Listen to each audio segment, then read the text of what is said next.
bring a priest and wake the beast up out of his sleep. This here is an exorcism. I believe that there's a God, this is too obvious. There ain't no way it's a coincidence. I'm caught up in this here is an exorcism.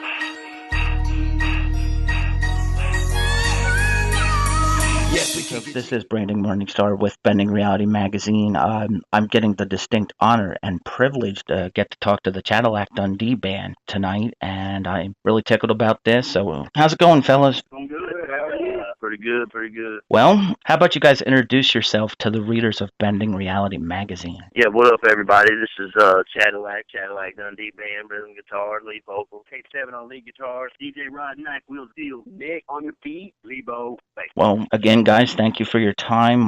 Welcome to this initial interview. My first question is, where are y'all located? We're in Louisville, Kentucky, 502, Bluegrass State.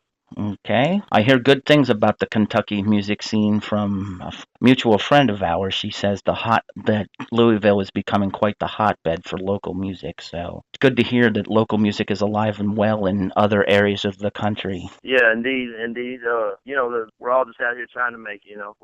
Talent is definitely there. Everybody's still pushing for the support portion of it to pick up a little bit still, but we're feeling pretty optimistic about it here lately. Okay.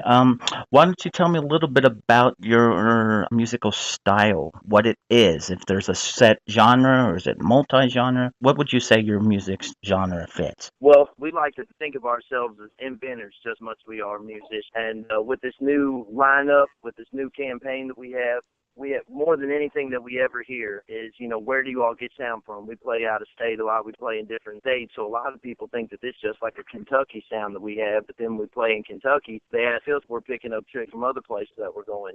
What we like to call it a new fusion of new metal. We like to call it a new fusion of hip hop. We like to call it a new fusion of traditional music. We like to call it romantic. We like to call it a little bit of everything. Every single person in this band is solidified and locally recognized as established musicians, all in different genres and different fields of expertise. And what we're trying to do is we're trying to just blend all the styles together and give people something that they've never heard before. Not even elements, not even, you can't hear anything and say, oh yeah, that's probably where they got it from. We're not only trying to come up with something people have never heard before, we're trying to completely reinvent and recreate the music scene as we know it. Okay. Really off to be had. Very cool. It would be safe to say that you're sticking your nose up at mainstream and saying, we're going to show you just what mainstream could be like because our music is going to make mainstream blush with envy. Well, more than anything, it's not really telling them what mainstream music is. More than anything, it's just kind of telling them that music is more than just what sells. It's more than just the money that it makes. We're here to let the mainstream know that people want what people want, and whether people are buying it or not, whether they're downloading it for free, if they're enjoying it, it begins to paint a picture for the culture. You know what I mean? So we're here to kind of just show the mainstream that they're not the focal point of the music history of this time era, that we're going to be that the underground, for the first time in history, is going to be the focal point of the musical history, at least in this decade anyway. Right. And as a supporter of bands such as yourself, I say that is awesome and good luck. I know it'll be tough, but I have fair confidence to say that every band, including yours, that I've come in contact with will make anything like this happen because of that drive to succeed. Well, absolutely. And for any bands that might be listening to this, one thing I can say more than anything is it takes a certain type of character. Not only, you can be, we've had different people throughout this, organization that we created 4 years ago. We've had different people in and out that were master musicians. People that flawless, better than anything you'd ever see on TV or anything like that. But it takes a certain type of character to break through the adversity, to break through the challenges, to break through the financial challenges, the emotional challenges, the things behind the curtain, behind the scene when the show's over. It takes a certain type of character to keep pushing. So, if you're going to go public and say that you're going to change stuff, be ready for the storm that comes along with it. Right. Okay. Next question. The root of how the band name came about, would you say it's autobiographical or is there a story behind it? I can say this straight up, that our drummer has the word Chadillac Chadillac tattooed down his side, about 3 foot down his side. Absolute straight up. He's been Chadillac since, how long have you had that tattoo? College years. Yeah, I mean, so he's had it. He's been Chadillac.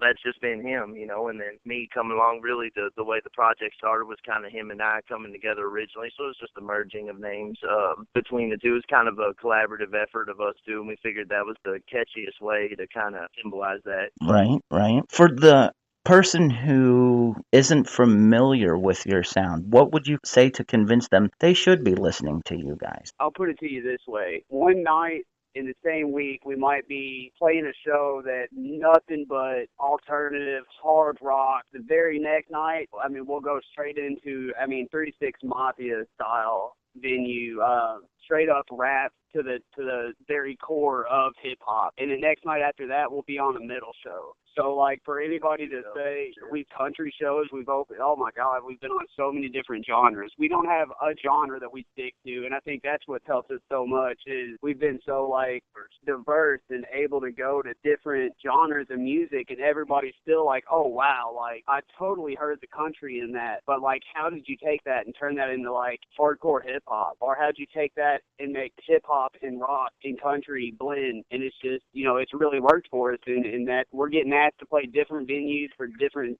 genres of music all the time, and that really, our benefit. It's helping us out a lot. We're getting out there, and people that don't like rock are falling in love with us, even though a lot of our core stuff is rock. People that don't like rap are falling in love with us, even though the majority of our stuff is rap. It's just it really gave us kind of a little head start for sure. So it would definitely be fair to say that musical genre diversity is what you guys definitely embrace and will thrive with, because your local fan base enjoys what you play, even though it may not be something they're familiar with or even like you said, but you're giving them that experience that they're changing their mind fast.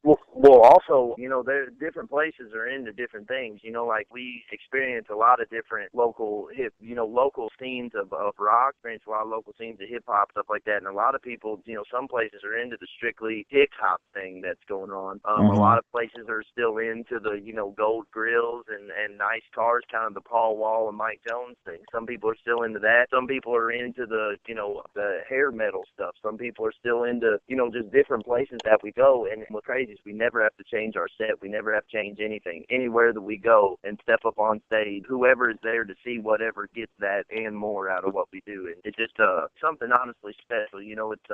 We've all been musicians. I think the guy who's been the musician the longest in this band is 25 years plus. So we've all dabbled and experimented in different types of music, and we wouldn't be wasting our breath. We wouldn't be wasting our time and energy on this thing if it wasn't as special as we're claiming for it to be. Right. All we need is just for people to get behind it, get recognition out there. So they never show this stuff on TV. We'll never get some kind of corporate guy to get behind us and say, oh yeah, this is what the kids are going to love. But I don't really think we're in the age of that. With the technology that we're in, everybody has a fair shake at, what they get. And I just really think that people are really starving for something fresh and new. Everybody that we live in an age, I feel like right now, kind of just constant recreation. People are just recreating things that they've heard before and all that. People are ready for something fresh and new and original, and something that takes enough time and effort that it's not just a recreation of something. It's not just a remix of something. It's something brand new, Right. Okay. There's no rule book for us. Yeah. There's no rule book at all for what we go off of. The way we mix it up is so, like, traditional, but not traditional. It's unreal. Just please check us out. Come meet us. Come be our buddies. Yep.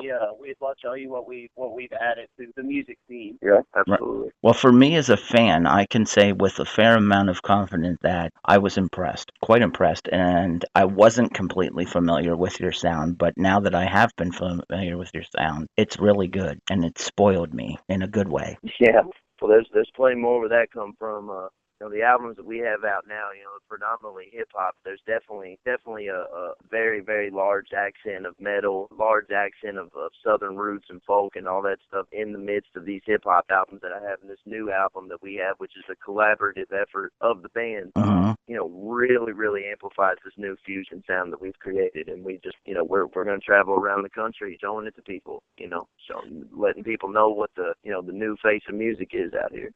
Okay, how about you guys tell individually, if you don't mind, tell me about musical heroes or inspiration growing up and even to this day, anybody that sort of you look to and say, hey, they were an influence on me musically. Okay, sure. Well, I'll take the mic on this one since I'm a guitar player in the band. I grew up listening to the Deftones, Rage Against the Machine, Body Count, Helmet, bands of that nature where the heavy, aggressive guitars kind of mainstream through the sound of the song and led the way. Everything kind of layered over top that to help create the song structure. I feel in some of these songs and the new Chadillac sound, I get to do that and lead these guys to a new badass sound, and then everybody collaborates with their own input and just makes something really special here. Yeah, as a DJ, I definitely have to say Run DMC, Grandmaster Flash, then again, Suicidal Tendencies, Body Count, Chadillac, Megadeth, Mudvayne, Slipknot, all those guys are in my phone. I listen to all that stuff all the time. A lot of classic hip hop. I don't really like a lot of the new trap stuff that's out. It's not really my style, but definitely guys, a lot of lyrics. I think that. Lebo, just skip them. Anybody else? Lebo. My influence is everything. Everything I listen to, I always got something out of. I never really picked anybody in particular, or any band in particular, or any individual musician in particular. I just thought, everybody had their own style, everybody had their own unique way of, playing their music, and I pretty much just fed off everything. Okay. Plain and simple. Yep. This is Nick, the drums. I have to kind of agree with Lebo, but honestly, the only band I get a lot of shit for this. Really, can I say shit? Sure. No. Okay. Go for it. I get a lot of shit for 311. Chad Sexton is, unbelievable, and his style of drumming is kind of my background, and it's not like straightforward drumming. It's kind of got a little bit of a flair to it, a little bit of like a jazz, little funk. It's like a mixture of a straight pocket, but you add a little spice to it, and it kind of gives almost like a Latin feel or a really good groove. So I've always been real big on bands like that, especially Chad Sexton from 311. Okay. Yeah, and this is Chester the Molester once again. But yeah, with me coming up, to be totally honest with you, when I was a young kid, very young kid, I was obsessed with the grunge rock. I wanted to be Kurt Cobain, and I was just obsessed with all that. Then all of a sudden, I started getting into DMX and Tupac and things like that. I moved to Eastern Kentucky, started to understand the significance of the Stanley Brothers, all the different bluegrass music and the tradition of the music in Kentucky, which is really special that a lot of states don't have as much tradition in their musical background as we do. So really studying up on that stuff, and with my mom, we have a part of our set where I talk about it. My mom, she used to clean the house and rock my cradle, the CCR, Tom Petty, Dire Straits, things like that. So I was very familiar with all that music. And then, growing up and being introduced to new music for the first time, I fell in love with Insane Clown Posse, Eminem, Kid Rock, Limp Bizkit, Korn, all these bands, that I was being introduced to through the TV. And, I something about it, I was just so inspired by all this that, I would hear a song that I liked and it would stick in my head for a month after I wouldn't be able to quit thinking about it or quit singing it, and so eventually feeling like that so much got me inspired to start writing my own music. And so naturally when I started writing the music, a little blend of everything was a part of it. So as you can kind of hear, all of us, we kind of all came up. It's kind of really crazy, from the way we dress to the places we hang out, the things we do, to the music we listen to. It's really crazy that we all, when this seed germinated, really badass thing came out of it, and I'm really excited about the near future. Okay. Along those lines of musical inspirations, if you guys could open for somebody or be part of a show with, could you name 3 or 4 acts that you'd love to share the stage with, whether they be bands of your style, like unsigned or whatever, or big names? And let's not forget about this. There's a list of over 100 national acts, that are relevant today, all the way back to 20 years ago that we've opened for nationally. So, really, that's a hard answer, because to think about that, we'd have to think about actually thinking of somebody that we haven't opened for yet. That's what I Okay. If you had that chance, who's somebody you'd like to open for? I agree with him. I was going to, fortunately, we have got to do direct support for a lot of my personal favorite like heroes growing up. So but there's definitely more to come. But we are very blessed and fortunate to get to play the same stage as the people that we grew up wanting to just watch, let alone play the same stage. It's been an awesome ride. I mean, I would think if there was somebody I absolutely could open for, I would have loved to have maybe shared the same stage with Old Dirty Bastard before he died. I really like to pervert, actually the show Lord Infamous from the 3-6 Mafia group, Platinum Selling 3-6 Mafia group. I was actually supposed to do direct port for him at a hip hop show, but like 2 days prior to the show he died. I really would have looked forward to opening for Lord Infamous, the 3-6 Mafia, but we did get the opportunity to open for 3-6 Mafia a little later on. Unfortunately, it was without him, though. I just probably anybody that we would love to open for probably isn't even here with us anymore to even do music. There's a video on YouTube, really cool video on YouTube of Johnny Cash. Yeah, Willie Nelson would be awesome. There's one of Johnny Cash's last performance at the Carter Fold, and it was like a little country store that maximum capacity was 200 people, and Johnny Cash, his hands were shaking so bad he could barely play his guitar, but he did a little 30-minute performance, and I would have liked to have been in the building or maybe done a little warm-up acoustic set before that or something. That would have been awesome, but we could go back in the time machine if you want and talk about Absolutely, yeah. Well, as soon as they invent that technology, that's where I'll be, yeah. Okay. Absolutely. How about telling me whether you prefer being, when you play your stuff live, do you prefer being in the smaller venue or do you prefer the bigger crowds? And do you still get nervous when you go out to those bigger crowds? Well, man, I'll tell you what, I get more nervous smaller venues, at the smaller venues because it's more intimate and you definitely feel the eyeballs latched onto you at the smaller venues. But man, that energy, I mean, the people and the people and their interest equal energy, you know what I'm saying? And when there is, we just did a show, 800 people were in the audience, you know what I'm saying? When there are 800 people screaming for you, I mean, you almost feel this energy inside your body like you could levitate off the ground. I would definitely prefer to perform at the Yum Center instead of, 3rd Street Dive, you know what I'm saying? But energy is like one of the most important things at a show. People that come and, just want to sit down, it's like we come out to the show and get up and have a good time. Nobody's going to make fun of you for dancing and getting down and doing your thing. I know you said you're into music, you're into the you support local music, you're into the music scene, so I know that you see it. These people come out and spend $10, $15, $20, up to $30 a ticket just to go stand in the corner and be a wallflower. And they got a badass national band playing, and I don't understand it, but we're trying to bring people back to life with this new sound. Well, I will say this, if you guys are anywhere remotely close to my area anytime soon, give me a heads up and I will be there. Absolutely, for sure. And then where exactly are you again? I am in Harrisburg, Pennsylvania, so if you're anywhere within an hour or two of Harrisburg, let me know. We literally just did a show. I don't know if what was it? They were called the Daily Grind from Pennsylvania. Okay. You know what I'm saying? I think so, yeah. Yeah, we just did a show at the Daily Grind, and we're actually we need to get on the phone with them and talk business about they just did a show here in Louisville. So we were talking about doing a show back in Pennsylvania with them. Really more or less a jam session. It was really cool messing with the Pennsylvania guys because it was a real old school feel, man. We were just in the club, we were kind of just jamming. They did their set, we did ours. We're jamming with each other, singing with each other, and all that. It was cool.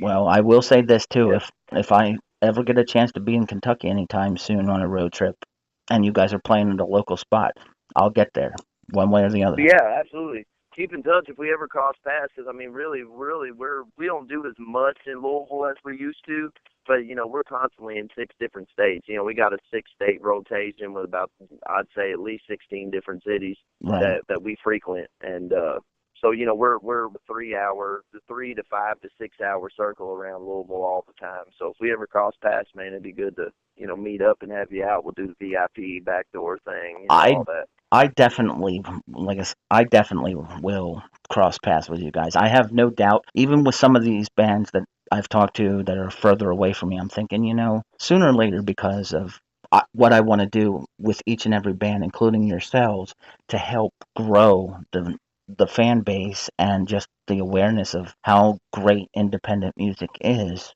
I will meet each and every one of these bands, including you guys. I will make it happen somehow, some way. Looking forward to it, man. And if if time comes, where we're selling out arenas before we get to meet face to face, nothing changes, man. We'll just slip you right in the back door. We'll introduce you to the Midnight Ballet, as we call it, and it'll be a good time. Okay. One of my next questions is compared to your older stuff, I'm picking up a very strong vibe of how proud you are of this new project. Let's talk about that new project as opposed to your old stuff. How would you say it's different? Is it dramatically different? Is there just subtle differences? What's the big difference between this new stuff as opposed to your old stuff? The rule book is completely gone. Yeah, absolutely. I mean, back when I was doing my old stuff, and I try to make this in as few words as possible and as kind of clear and concise as possible.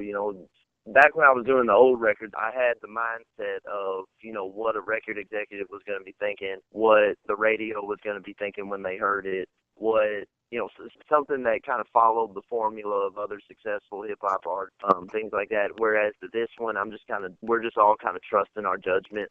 We're kind of trusting the fact that this music that we're playing in front of these people has people flocking and tearing our clothes when we try to walk by them. And I mean, we sign at least 20 autographs, a piece per band member everywhere that we go, and play. I mean, so we're just kind of trusting our judgment versus going with that mainstream formula. Also, with the old records, it was simple as me paying for the music. Like, I would pay for the background music, the beats and the production, that the music that you hear, I would pay for them. I'd write a song and record a song over top of this music. This new record, we've made completely from scratch.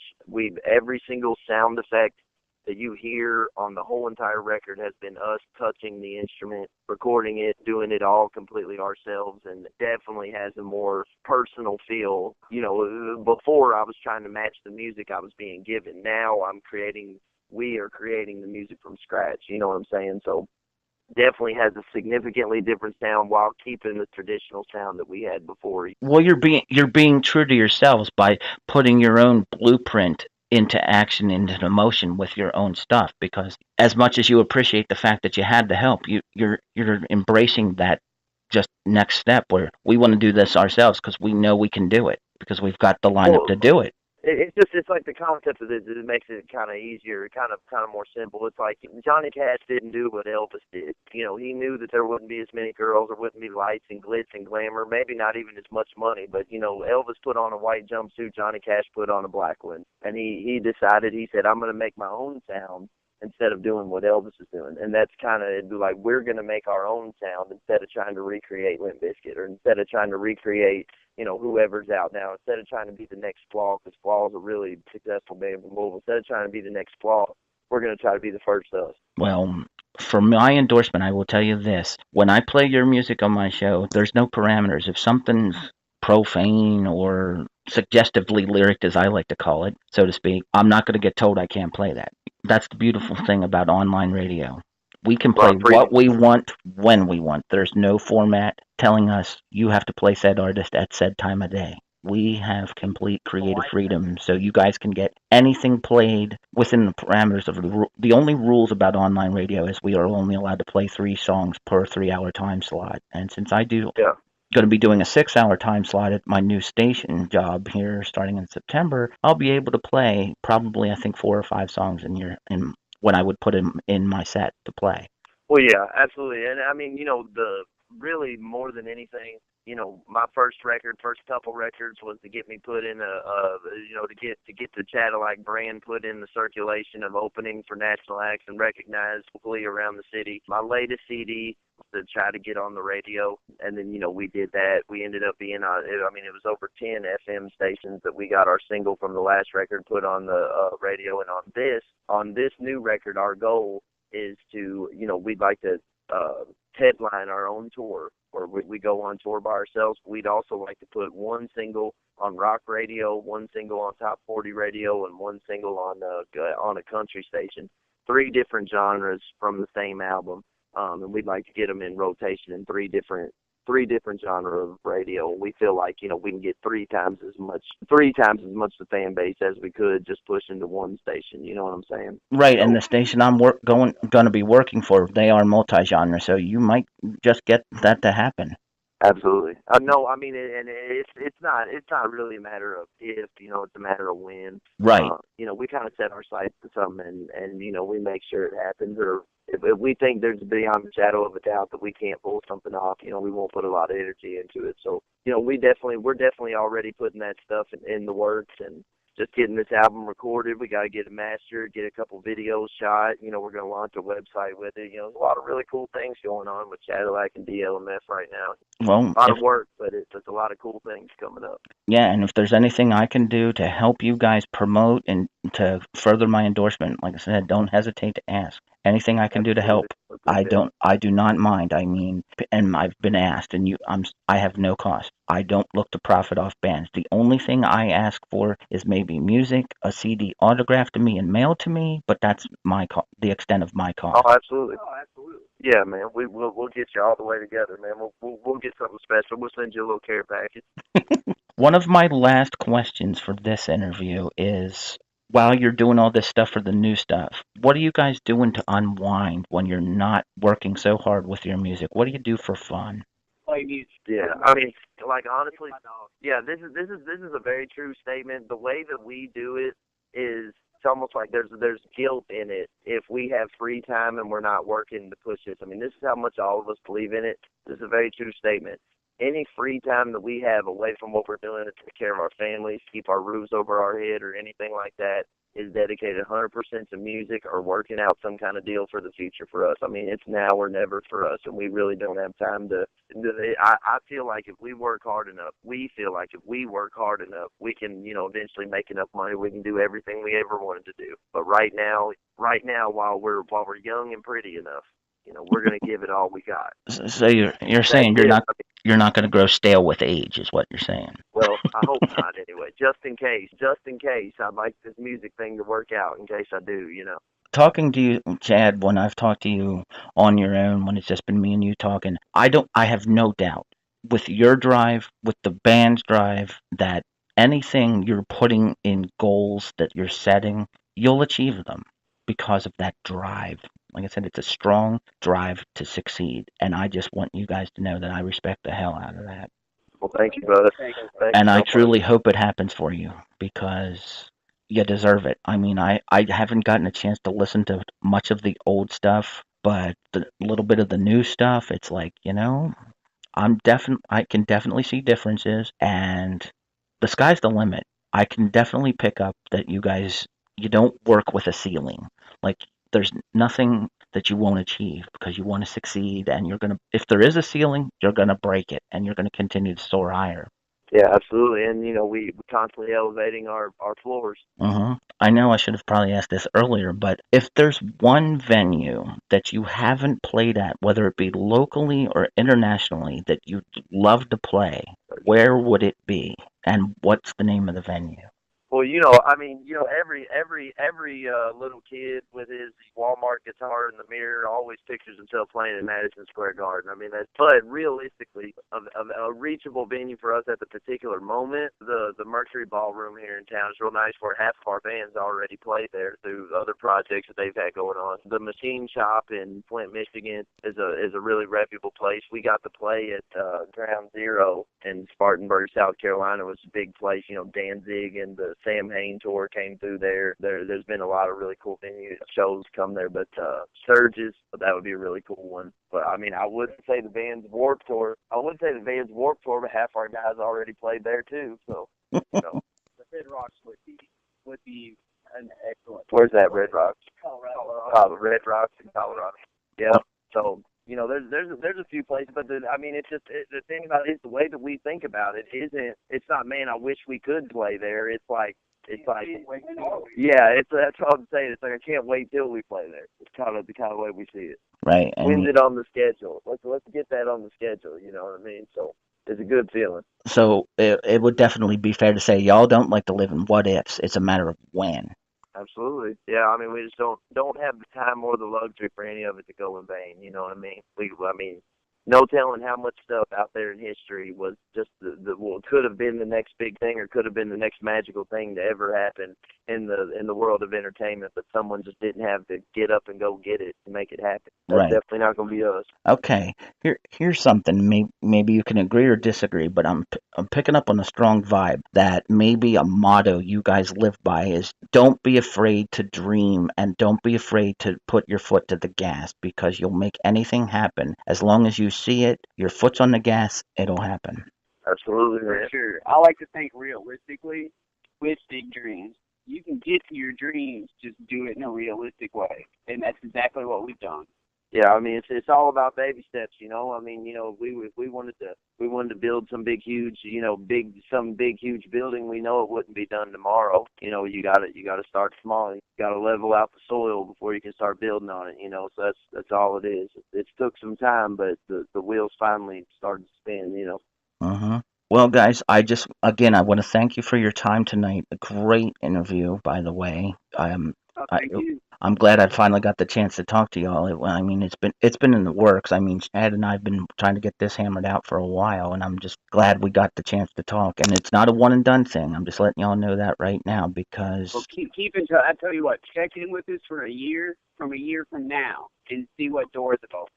Well, actually, to be totally real with you, we're going to be back hitting you up when we campaign. When this album is about a month away from being out, we're going to, you know, send you the whole press kit, and you know, we'll reach out to you to help us promote this new CD in Pennsylvania and all that stuff. So, well, anything and everything that I can do, I have no problem. Like with the interview process itself, I try to touch base depending on band schedules, it's every 3 to 6 months with interviews because I'd like to keep things fresh and interesting just in case if there's something that wasn't discussed in the first interview and there's something new we could all discuss, like not just music, just basically life and what makes us tick, you know? It doesn't have to be always about the music. Just kick back and chill. It all always blends together anyway. You know, it's all a blend, you know. Right. So, okay, guys, I got to get going. Chad, thank you for helping me put this together. Guys, thank you all. Absolutely, thank you. Thank you. Looking forward. I'll give you guys a heads up. Any of you can contact me on Facebook if you'd like to connect as friends. I don't want this to all just be business. That's how I roll. Sure. It's not always about business for me. We don't have fans, we have friends. Absolutely. So yeah, that's how it is. So on that note, I will say take care, guys, and like I said, I'm looking forward to this new stuff. And Chad, if there's any changes or stuff that happens, let me know. Absolutely, sir. We'll do. We'll be here. Okay, thank you again, guys. I'm gonna talk to you guys later. All right, we'll I talk to tell you my next time. people I'm way too faded to speak to haters. You gon' need binoculars to see me later. Got my whole city on lockdown like an incubator. Everybody wanna be ballers, but don't no one wanna work harder. Walking up in a local concert like it's okay, I'm a doctor. See me walk a lion like a K9 on a leash. Verse written in concrete, apart the sea. There ain't no fucking 9 to 5 for me. I'm flabbergasted. Am I the only one that hears a wacky rapping? Am I just super critical of rapper bashing? Trying to listen to the track without me cracking up laughing? All the racket and yapping, trying to get a ticket off of other rappers that are blowing up. Follow them around, trying to keep your head down, trying to see how far you get before they notice you suck. I don't kiss ass, I'm from a time when the game was on a whole different track. Wanna blow, had to show pizzazz, and success came only from the foe you had.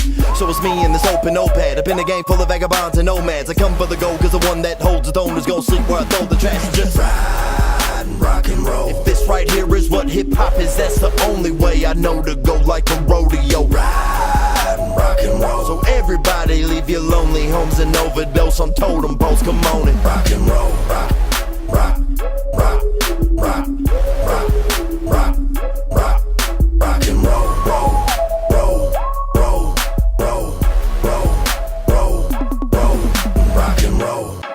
Now why should they not only listen but follow you, Chadillac? Is it because something is missing and lately they're calling that Chadillac? Is it because what they are turning this into that you are not having that? Or is it because you are a beast and this isn't your everyday habitat? I was bred for this, my mom used to work fields every second shit. My dad used to dump slop breakfast for the pigs. I ain't nothing but a chip off the block in the biz. Fine women, I can feel the wind kicking and they get a little dizzy when I'm tipping the top of the line. Like I figured out life is a bitch, might feel more alive if I spend a little more time with her. I'm at the crib, wasted, naked, on an acid trip. Take a chug of the Jack in the Fifth on the place road like I'm captain of the ship. Hey! And I do not think that it's an accident, nah. that'll turn a classy chick into a trashy bitch. I seek the land like Pocahontas, see the future like Nostradamus. Blaze blunts on the train trestle, yeah, I'm from J-Town like the public monster. Heard of the Goatman saga? Let me take you on a little walk down these tracks. If you make it across, you can see his crib. The train comes, ain't nobody seen that. Just ride and rock and roll. If this right here is what hip-hop is, that's the only way I know to go like a rodeo. Ride and rock and roll. So everybody leave your lonely homes and overdose on totem poles. Come on and rock and roll, rock, rock.